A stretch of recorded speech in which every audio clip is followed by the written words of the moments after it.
Good morning, ladies and gentlemen. Karibu katika Gashis Kaman TV, the tallest man in Black Africa. It is raining in Kiambu and it is very, very cold. I don't know where you are. I don't know whether it is still raining. And the funny thing is that William Samoei Ruto actually almost ruled out El Nino. But what we are experiencing in this country is nothing short of El Nino. Although the intensity of the same is not like the one that was there in 1998, what we are experiencing is actually El Nino. But that is not the subject of today's video.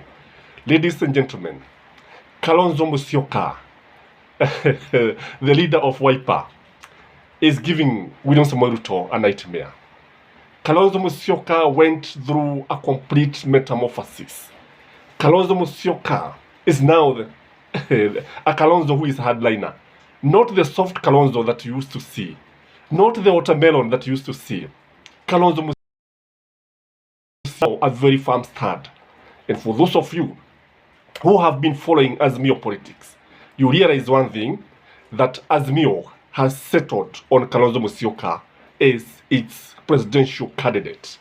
And if you listened to Sifuna yesterday, na Babu Owino, utaona kwamba walisema hivi that the issue of Kalonzo Musyoka or the issue of Azimio presidential candidate is a foregone conclusion, na wakasema kwamba for those of you who listened to Raila Amolo Odinga when he was in Bodo during his brother's birthday party, he said it all. Azimio will be supported, we will be supporting Stephen Kalonzo Musyoka. And that is a fact, and that is the truth of the matter. That is the situation. So Kalonzo Musyoka is fitting well into Azimio's game plan. And when you look at it, when you look at the national dialogue, Kalonzo Musyoka has given, and it is what we call irreducible minimums. Things that must be done before they support the report of the Bomas dialogue. And jambo moja ambalo linajitokeza ni kwamba wale watu kutoka mlengo wa Kenya Kwanza wanakataa kukubaliana na Stephen Kalonzo Musyoka.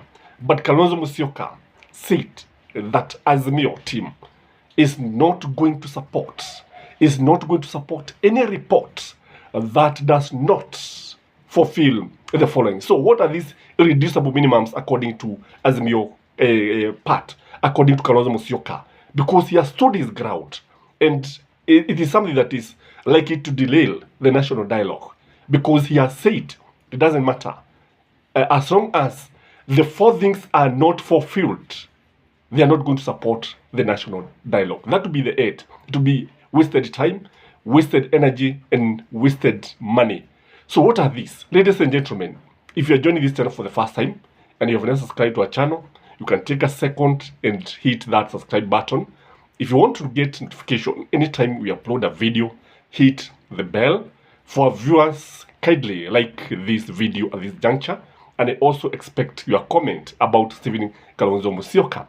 So the first thing of the irreducible minimum is that the cost of electricity must come down. The cost of electricity must come down. Kalonzo Musyoka has told them that without bringing the cost of electricity down, Azimio is not going to approve the report, is not going to support the report, is going to shoot down the report. And this is giving William Samoei Ruto nightmare. Kwa sababu Kalonzo anawaambia kwamba you can subsidize the cost of electricity. And he is comparing the cost of electricity with the neighboring countries. And he is telling them, you are exploiting citizens. You are exploiting Mama Boga. You are exploiting mtu wa kinyozi. He has stood his ground. The second thing of the irreducible minimum is that the cost of fuel must come down. You must lower the cost of fuel. The cost of petrol is selling, the petrol per liter in Kenya is selling at Kenya shilling 217. And the government is saying that it can only go higher.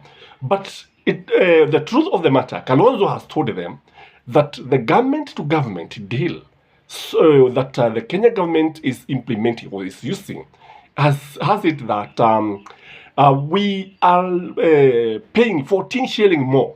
In fact, for every petrol of liter, for every liter of petrol that we are buying, when you fill up your car, you are overtaxed or you pay money that is not expected. Hizi pesa ambazo zinasemekana zinaenda kwa brokers, it is 14 shilling per liter. And again, something else is that the government is getting 85 shilling as tax, direct tax from fuel per liter. So when you add 84 plus 14 shilling, you see it's almost 100 bob. So if the government, Kalonzo is telling them, if the government lowers the cost of taxes like now, instead of getting shilling 80, serikali ichukue 60 bob, the price will come down with 20. If they again remove the 14 shilling that is being eaten, let me use the word eaten by brokers, it will decrease by that 4 shilling. Because 20 plus 14 is 34, and that would be good. That would be attractive. That is something that Kenyans would love to see. The other thing that he's telling them, my video yesterday attracted a lot of attention from many people about the controller of budget, Margaret Nyakango, who told the world how the treasury, our treasury, is stealing by having people being overpaid, their salaries tripled, and then the money is stolen because at the end of the day, the workers only get what they are supposed to get, but what has been budgeted is 3 times, it has been tripled. So Kalonzo is saying that this is budgeted corruption, and this one must be exposed because according to Stephen Kalonzo Musyoka, the control of budget tabulated everything with the facts and figures. So they are telling the government, unless and until you add this systematic corruption, until and unless you tell us ni nani hawa ambao wanakula hizi pesa zinaenda wapi, unless you tame the corruption, we will not approve this report. And this is very interesting, ladies and gentlemen, because you see, Kalonzo now is coming out as Raila Amolo Odinga. I think he has learned the lesson from Raila Amolo Odinga, and that is why you see Azimio is standing with Stephen Kalonzo Musyoka, kwa sababu msimamo wake umekuwa dhabiti. The other thing that Kalonzo is talking about is free primary education. He's telling the government that you are planning to add free day school education and free primary education. You must give the country 100% assurance that you are not going to aid the free primary education that was brought by Raila Amolo Odinga and Kibaki. Wakati serikali ilichukua hatamu, we have been having this kind of education for more than 20 years. You cannot just come here one day and you are just less than 2 years in office, and then you are telling us that you are going to aid the education that has been there. You cannot remove students from schools, and even the cost of education is very high. Kalonzo Musyoka is saying this is something that must be addressed, and the government must give assurance. This is what Kalonzo is telling them. Ladies and gentlemen, you can see why I'm telling you that Kalonzo is one person who have gone a complete metamorphosis, political metamorphosis. Somebody who is coming out with a firm stand. Sio mtu ambaye anayubayuba, sio mtu ambaye anasema hivi leo kesho anasema vile. Ni mtu ambaye ana msimamo dhabiti kabisa. Ni mtu ambaye ukitazama vizuri sana utaona watu sasa wanamsifu, ana sifa. Na ukimwangalia Stephen Kalonzo Musyoka, William Samoei Ruto should be very much worried about Stephen Kalonzo Musyoka because he is likely to have him for breakfast. If Azimio remain united, that is, Kalonzo Musyoka will be the 6th president of the Republic of Kenya and is likely to make William Samoei Ruto a one-term president. I don't know what you think, ladies and gentlemen, but let us interact with the comment section. And by the way, this channel is looking for sponsors.